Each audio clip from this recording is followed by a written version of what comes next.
South సినీ ఇండస్ట్రీలో తీవ్ర విషాదం నెలకొంది. తమిళనాడు డీఎండీకే అధినేత, ప్రముఖ నటుడు విజయకాంత్ కన్నుమూశారు. చెన్నై మియోట్ ఆసుపత్రిలో వెంటిలేటర్పై చికిత్స పొందుతున్న ఆయన ఇవాళ ఉదయం తుది శ్వాస విడిచారు.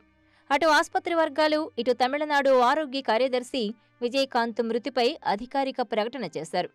విజయకాంత్ అసలు పేరు నారాయణన్ విజయరాజ్ అళగర్ స్వామి. మదురైలో 1952 ఆగస్టు 25న జన్మించారు.